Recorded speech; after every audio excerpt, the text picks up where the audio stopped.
इस सत्र में अब मैं श्री अविनाश बादल जी को व्यासपीठ पर आमंत्रित करता हूं। वो अपना मनोगत व्यक्त करेंगे। आप समस्तीपुर बिहार से हैं और हिंदू पुत्र संगठन के आप राष्ट्रीय प्रवक्ता हैं। जय सिया राम। सभा में उपस्थित सभी गणमान्य हमारे हिंदू वीर साथी, सर्वप्रथम आपको प्रणाम करता हूं, आपका स्वागत अभिनंदन वंदन करता हूं।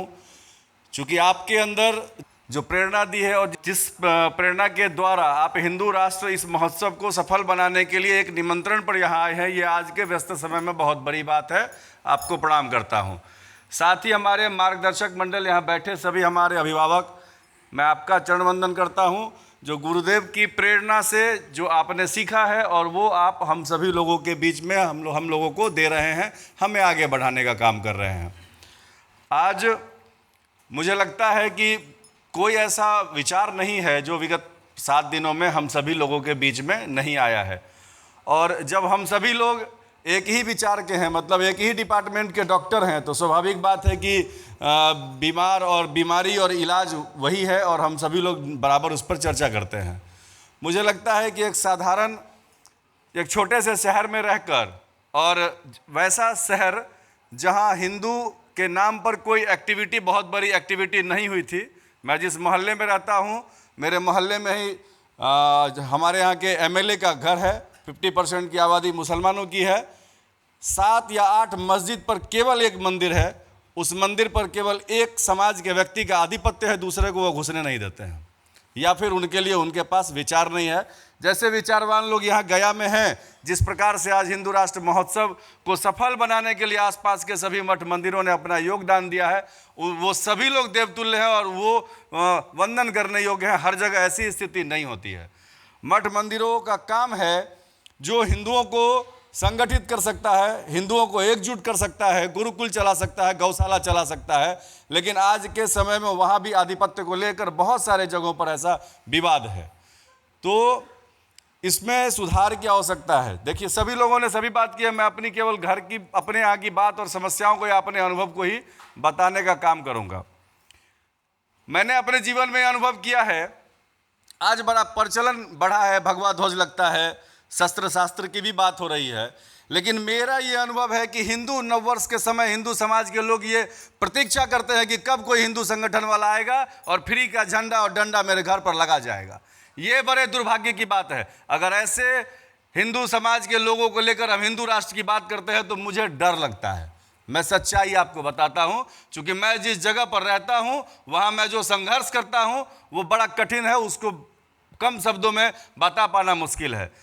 तो इसमें हमारे यहाँ बदलाव की आवश्यकता है, तभी हम हिंदू राष्ट्र के स्वप्नों को साकार कर पाएंगे। हमारा एक काम है कि हमारी टीम हिंदू के विभिन्न कार्यों को करने के साथ मठ मंदिरों में जितना हमसे प्रबंधन हो पाता है, जहाँ हमारी आवश्यकता होती है, हमारे वॉलंटियर की आवश्यकता होती है, हम करते हैं। साथ ही हम ये चाहते हैं कि हिंदू समाज हमसे जुड़ा कैसे रहे। राजनीतिक दल हमेशा कुछ न कुछ कार्य करते रहते हैं या अपने कार्यकर्ताओं से करवाते रहते हैं, लेकिन रामनवमी, परशुराम जयंती, हिंदू नववर्ष या ऐसे कुछ पर्व के बाद हिंदू कार्यकर्ता सुषुप्ता अवस्था में चले जाते हैं, उनके पास बहुत कुछ काम नहीं होता है। हमें ये चाहिए कि हम मंदिरों के संरक्षण के साथ साथ भंडारा चलाने का काम करें, रक्तदान का काम करें, विद्यालय गुरुकुल चलाएं, मुफ्त शिक्षा की व्यवस्था करें, या मुफ्त नहीं कम से कम शुल्क पर शिक्षा की व्यवस्था करें। चूँकि युवाओं की टीम में पढ़े लिखे लोगों की संख्या ज़्यादा होती है। हमने रक्तदान पे काम किया है। हमारी टीम का नाम सनातन रक्तदान समूह है, जो 2016 से कार्य कर रहा है और अभी तक 5000 से ज़्यादा हिंदुओं के जीवन को बचाने में हमारी टीम ने काम किया है। आज भी मैं 22 को यहाँ आया हूँ। 23 तारीख को हमारे यहाँ ब्लड डोनेशन कैंप था, जिसमें 79 यूनिट ब्लड डोनेशन हुआ है। आज जनवरी, फरवरी, मार्च और जून 500 प्लस यूनिट का ब्लड डोनेशन सनातन रक्तदान समूह ने किया है। हमारे यहाँ एक भी मुस्लिम डोनर नहीं है, और अगर मांगने आते हैं तो मैं उनसे उनकी हिस्सेदारी देने को तैयार नहीं हूँ। हाथ जोड़कर कहता हूँ कि हमारे जो भाई हैं, हमारी व्यवस्था, हमारी संस्था, हमारा सारा कुछ उन्हीं से है। तुम्हारा मेरा मोहल्ले का दोस्ती होगा, अपनापन होगा, अपने जगह पर है। संस्था संगठन में आपका एक पैसे का भी हिस्सेदारी नहीं है, मेरे संपत्ति में आपका कोई अधिकार नहीं है। स्पष्ट बात है कि हमारे यहाँ जिस प्रकार से राजनीतिकरण होता है हिंदुत्व का, हिंदुत्व के नाम पर से जैसे लोग एकत्रित होते हैं, एकत्रित होकर के अपने नेताओं को जिताने का प्रयास करते हैं। महोदय, मैं किसी पर आरोप प्रत्यारोप करने के लिए यहाँ खड़ा नहीं हुआ हूँ, लेकिन आज जो स्थिति परिस्थिति हुई है वो इसलिए खड़ी हुई है कि एक पिता के नाम पर सारे पुत्र चाहते हैं कि हम गंगा पार कर जाएं। ये असंभव बात है महोदय। यहाँ हम सभी लोगों को काम करना होगा। हिंदू कार्यकर्ता मार खाते हैं, हिंदू कार्यकर्ता मारे जाते हैं, उनके ऊपर कोई समस्या आती है तो आपसी प्रबंधन करके उनका कार्य चलता है, उनका बेल कराने वाला कोई आदमी नहीं होता है। हमारे संगठन प्रमुख राजीव बनमरसी इस रामनवमी में हमारे यहाँ के एक MP हैं, उन्होंने उनके कंधे पर हाथ रख के बोला कि हिंदू पुत्र संगठन बड़ा अच्छा कार्य करता है, आप रामनवमी की शोभा यात्रा बहुत अच्छा निकालते हैं, खूब अच्छे से यात्रा निकलनी चाहिए। रामनवमी के परसों होकर उन पर CCA लगा दिया गया। अब बताइए, अपने विचारधारा का मंत्री अपने विचार के व्यक्ति के कंधे पर हाथ रखकर उसकी प्रशंसा करता है बिहार में, और केंद्रीय गृह राज्य मंत्री होकर, और उसके प्रशंसा करने के बाद राजीव बनमरसी पर CCA एक्ट लगाया जाता है। ये कैसा प्रेम है भाई? ये प्रेम नहीं है, ये कारण है। ये व्यवस्था ऐसी बनाई जा चुकी है कि हमसे बड़ा हिंदू दूसरा नहीं बने। ये दिखावे के हिंदुत्व के कारण आज हम बर्बादी के कगार पर हैं। काम करने वाले की लोगों की कमी नहीं है भाई, काम करने वाले लोगों ने बलिदान दिया, गुरु तेग बहादुर ने बलिदान दिया, समस्त गुरुओं ने बलिदान दिया, शिवाजी महाराज ने बलिदान दिया, महाराणा प्रताप ने। क्या आज उनके आसपास के उनके लोगों के अंदर गद्दारी नहीं आ गई है? ये बड़े शर्म की बात है। हम सभी लोगों के अंदर जो रक्त है वो भगवती महादेव का रक्त है। हमारे पुरखों ने हमारे धर्म को बचाए रखने के लिए बहुत बलिदान दिया है, लेकिन आज राजनीतिक भेदभाव, जातीय भेदभाव या इस तरह की कुव्यवस्था के कारण हम बर्बादी के कगार पर हैं।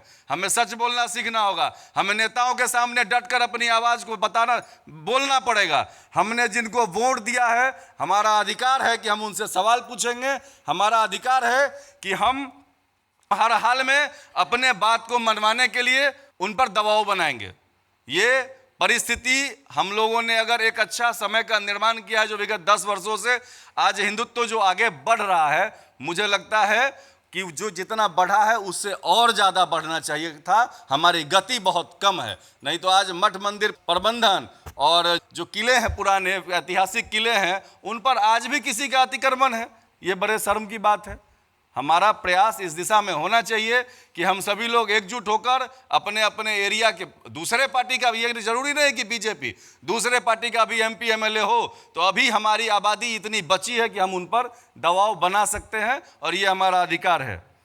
गौशाला और गौ हत्या को लेकर काफ़ी बात होती है। मेरा अनुभव है, मैंने जब भी गौवंश का ट्रक पकड़ा, DM आवास के सामने, SP आवास के सामने और थाना के सामने में गाड़ियों को पकड़ा है, जब भी पकड़ा है। कारण क्या है कि उसके बाद पैरवी की गुंजाइश नहीं रहती है, छोड़ने का बात नहीं रहता है। शहरी क्षेत्र में अगर आप पकड़ते हैं तो छोड़ने की गुंजाइश कम है, आप पर हमले की गुंजाइश भी कम है।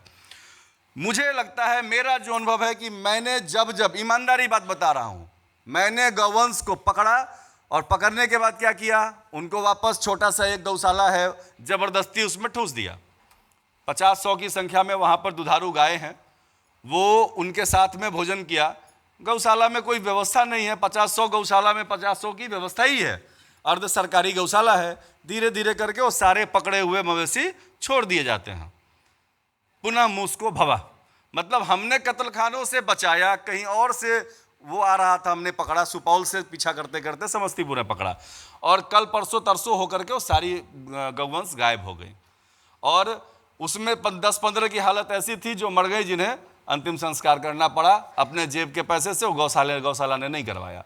ये बड़ा मुश्किल है। मुझे लगता है कि हम गौ हत्या को तभी रोक पाएंगे पूर्ण रूप से जब हर एक शहर के हर एक पंचायत में गौशाला हो। जब तक गौशाला का निर्माण पूर्ण नहीं होता है, गौ हत्या बंदी का स्वप्न हमारे लिए संभव नहीं है। गौशाला का निर्माण हो तभी हम गौवंश को पकड़कर वहां रख पाएंगे और समाज के सहमति से उसकी सेवा कर पाएंगे। एक और चीज है कि कहा जाता है जो भी हिंदूनिष्ठ हैं उन्हें राजनीति से दूर रहना चाहिए, जो भी हिंदूनिष्ठ हैं उन्हें सामाजिक कार्य ही करना चाहिए। तो फिर मेरा ये सवाल है कि अगर हिंदूनिष्ठ राजनीति नहीं करेंगे तो राजनीति से फिर हिंदुत्व की आशा और अपेक्षा क्यों रखेंगे? ये बहुत सारे लोगों ने ऐसा सलाह दिया है। मुझे लगता है कि राजनीतिक रूप से जब तक हिंदूनिष्ठ सक्षम नहीं होंगे, जब तक हम राजनीतिक नेताओं की तरह सोचना प्रारंभ नहीं करेंगे तब तक हम सामने वाले को परास्त नहीं कर पाएंगे, क्योंकि सामने वाला जो है वो राजनीति का जो आज का स्तर है ना, उससे और ज़्यादा स्तर से ज़्यादा बड़ा हमारा दुश्मन है। और हम सदैव अपने सामने मुसलमान, इस्लाम, जिहाद, लव जिहाद और बाकी चीज़ों की चर्चा करते हैं।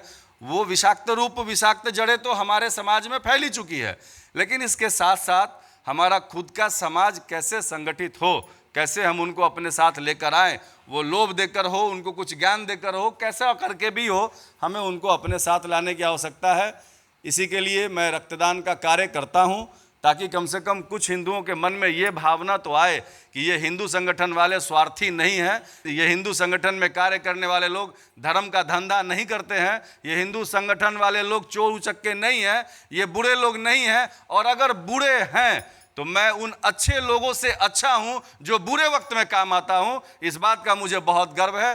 बिहार की धरती से यहाँ आकर के जो ये अवसर हमें मिला है, माता जानकी की धरती बिहार की धरती है, समस्तीपुर मिथिला का जो है दरवाज़ा कहा जाता है, गेट कहा जाता है, वहाँ से मिथिला शुरू होती है, और ये परशुराम की धरती है। तिरहुत और गोवा का बड़ा संबंध है, ऐसा मैंने सुना है, कुछ पढ़ा है।